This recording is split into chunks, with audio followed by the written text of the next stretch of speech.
Hello, everyone. My name is Subha Khan. My name is Brad Betancourt. My name's Joey Romeo. My name's Angel Rellis. My name is Michael Ofebu. My name's Sophia Kennedy. And my name is Trevor Liu. And our case study is about the motion picture industry. There are many movies released in a year by many different studios. We, for our case study, analyzed data containing different variables that determine a movie's success, which we in our case study measured by higher gross sales. So our different variables were a number of weeks in release, opening gross sales, and so on from the top 100 grossing films in 2011 and 2016.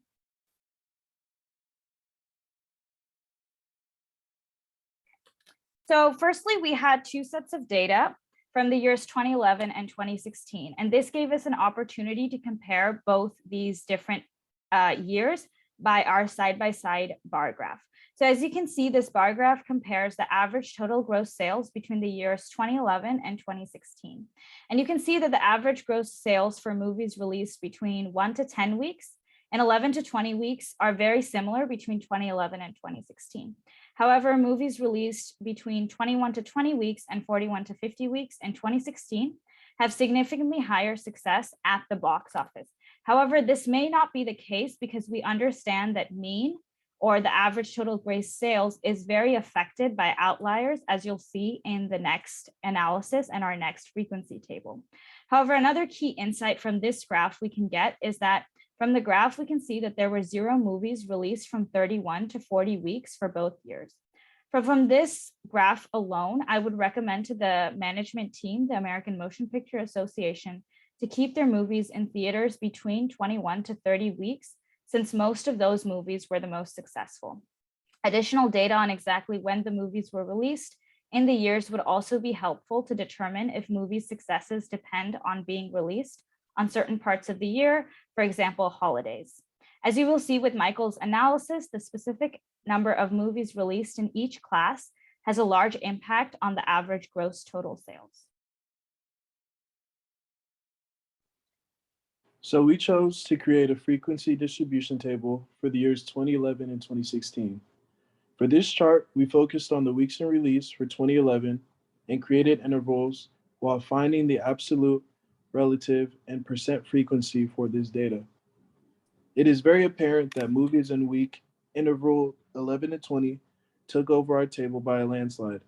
And we assume that when these movies are released, the prime amount of time for the movie to stay in the box office ranges from 11 to 20 weeks. The movie interval 31 to 40 weeks had 0 movies still out at that time, and this trend carried on into interval 41 to 50, which only had 1 movie, and that was Midnight in Paris. This movie remained in theaters for a whopping 43 weeks. Next slide, please. For my second table, I focused on the year 2016, and I kept my same interval format. The same thing occurred in 2016, where the interval week 11 to 20 took over my chart by a large margin. So this further supports the previous statement that the prime amount of time for a movie to stay out is 11 to 20 weeks. For 2016, 31 to 40 weeks had 0 movies out, just like 2011, and the 1 movie out in the interval 41 to 50. These charts show the similar trends that movies in release tend to follow. Moving on to Sophia.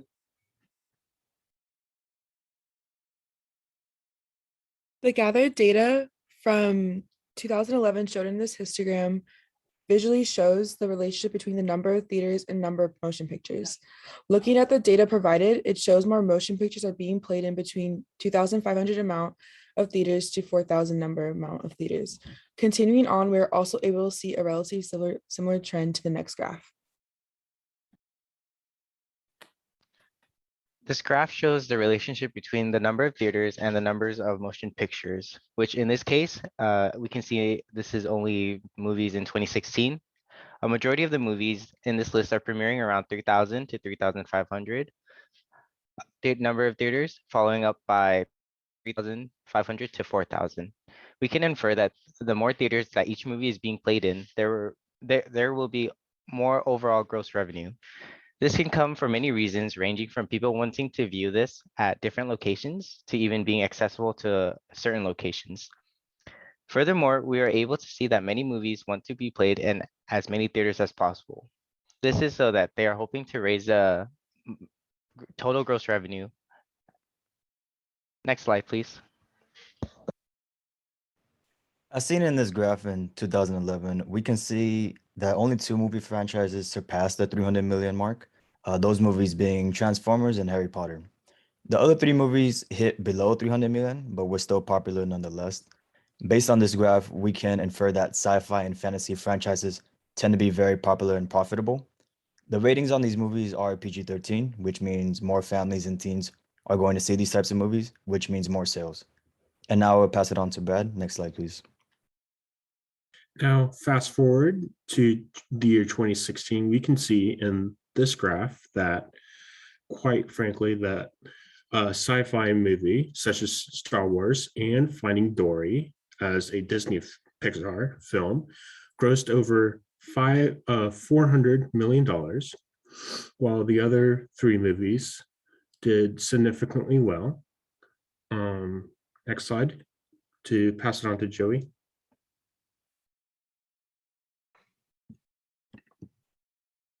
I chose to focus on the relationship between opening gross sales and total gross sales for the movies listed in 2011. My assumption was that movies with higher opening sales would eventually lead to higher total sales. After creating a scatter plot to test the data, I found my original hypothesis to be correct, but noticed additional outliers. The 3 outliers included Harry Potter and the Deathly Hallows, Transformers, and the Twilight Saga. Each film was critically acclaimed and extensively popular for years after release. Besides these unique movies, the scatter plot displays a strong relationship between the 2 sets of data. The management team at organizations looking to create movies in the near future should take note of the importance of opening gross sales.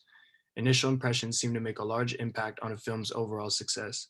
Additionally, we would like to gather data relating to the overall cost of each movie's production. We believe it would be interesting to test the relationship between a movie's budget and their total gross sales. Next slide, please. Yeah, thank you, Joey. And so to summarize all of our recommendations to management from the first few graphs, we realized that we must keep movies in theaters from about 11 to 20 or 21 to 30 weeks to get the most gross sales.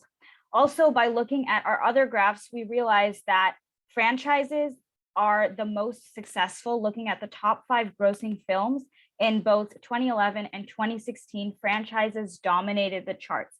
So franchises like Harry Potter, which already had a large following, as well as Pirates of the Caribbean and Star Wars. Additionally, it is important to release movies between 3,000 to 3,500 theaters, because releasing in theaters less than this means that your movies won't be shown in as wide of an audience. However, by releasing your movies in more than 4,000 theaters may mean that you are going over budget and will not be able to make a net profit on those movies. And lastly, our last recommendation to management would be, as Joey mentioned, that initial impressions to make an impact on a film's overall success are really, really important. So any sort of management and the Motion Picture Association should be thinking about opening gross sales. Lastly, we had a lot of data in our case study, but additional data would be helpful. So this is a kind of a thing of our timing of movie releases, movie budget, genre, and number of awards, as well as Cinema Score and Rotten Tomatoes scores, which shows that how much audiences actually like the movies, as well as audience demographics and dates the movies were released in, will be really important data to show if the movie was really truly successful or not. Thank you all for listening to our presentation. We hope you have a lovely day.